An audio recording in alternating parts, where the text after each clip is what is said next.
Hello everyone, today I'm going to give you my 30-week update. It is Thursday, March 6th, and tomorrow I will be a full 38 weeks, woohoo, which was really my goal.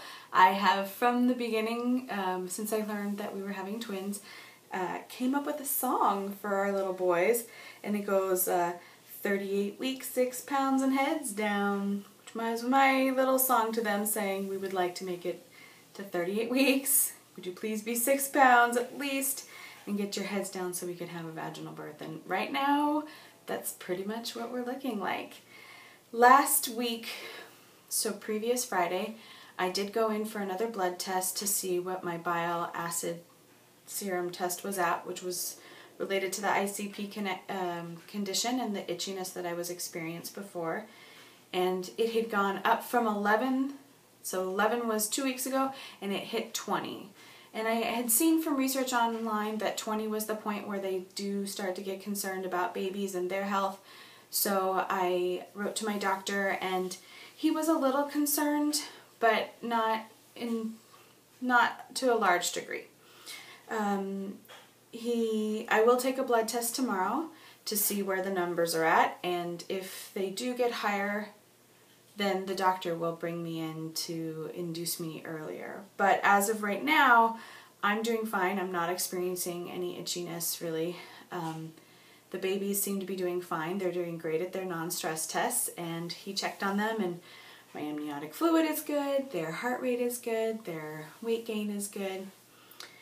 We think they're just 6 pounds or 6 pounds and over.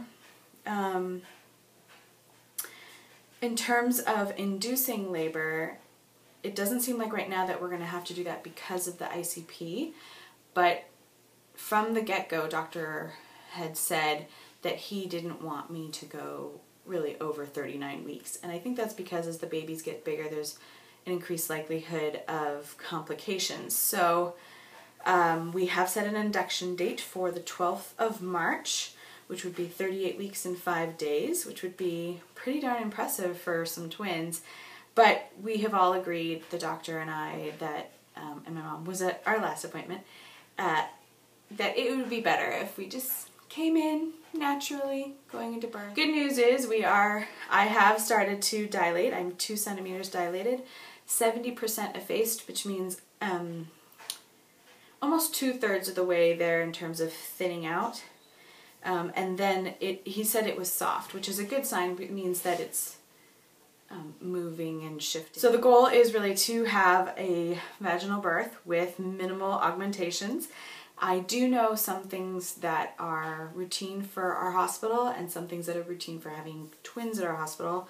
One is that immediately when they put us into triage and determine that, yes, we're in active labor and that we should be staying at the hospital and giving birth, they will put in a saline lock, but no IVs necessarily. And then it's kind of up to us to prove that we're drinking lots and lots of water and staying well hydrated. It has been suggested, highly recommended, that we have, or that I have, an epidural catheter put into my back, which means that, well, the reasoning behind that, this is my understanding, is that later on, when it comes time to pushing these babies out, if there's any complications that go on and we have to quickly change gears and we have to do a C-section, that the epidural catheter, which is like a small tube placed into the epidural space in my spine, that we could immediately numb the area and I could go into surgery. If I don't put that in place, then we're talking about general anesthetic, which means that I would be put under, which would be sad for me. I wouldn't be around basically mentally for the birthing of my children. So I have decided to go forward putting an epidural catheter into my epidural space earlier on. I'm kind of thinking it through in terms of when I want that to happen. I think that during transition, when it's really hard and painful, if there's that moment when I would like a break, a time to rest, they do put in a sample dosage just to make sure it's working. It lasts for like 40-45 minutes, and I think that that could give me a nice break without having to be really invasive. And then at that point I can choose to whether I want to keep the epidural going or if I want to just proceed without the pain management.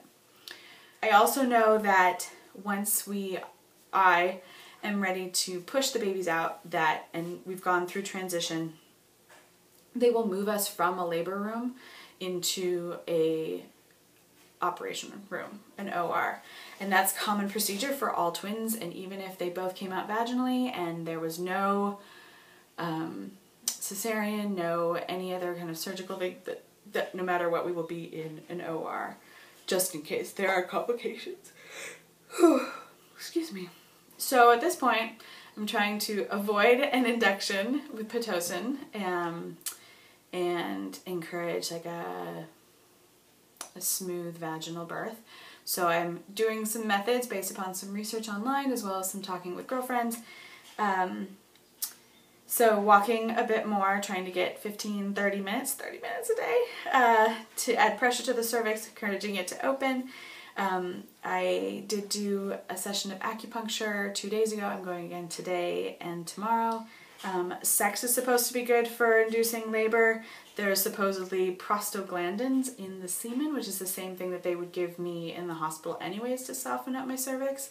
And then the oxytocin that comes with orgasm can also hypothetically lead to contractions. Nipple stimulation is another thing which releases oxytocin, which is supposed to be... Oxytocin and Pitocin are essentially the same thing. Pitocin is just the man-made version of oxytocin, and it gets contractions going. I did last night lose some or all of my mucus plug, which I won't go really into. You can research it online, but it is often associated with the onset of labor, so we're hoping that means it can be hours, it can be days, it can be weeks. Again, I'm hoping that it's a good sign that labor is on its way. Because the biggest thing that I'm feeling this week, these last few days, is a bit of the anxiety and a lot of the impatience. This feeling of being stuck in a holding pattern of just circling around this imminent event. I know Eric's anxiety has gone up the last few days. He's just been really busy around the house. I can tell his mind is in different places. He's fixing earthquake stuff, like making sure bookcases are affixed to the walls. He is finishing up tasks for work.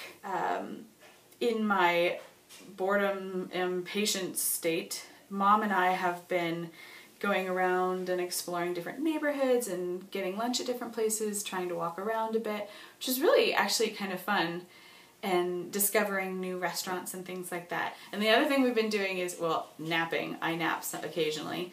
And then we've been playing some games on my iPad, and because my carpal tunnel really hurts, she takes control over the game, and then we project it onto my computer so I can lie down and watch the game. So I guess like my last thoughts for my update is that I am feeling so grateful for all the help and support that we've gotten up to this point, and I know lots of you have sent like little messages, or our baby's on the way, how are things going, I'm thinking of you. I'm so blessed. I feel really held by your good thoughts and good wishes. I know we're all really excited to meet these boys, and I feel them being very close on their way. Here's a little belly shot.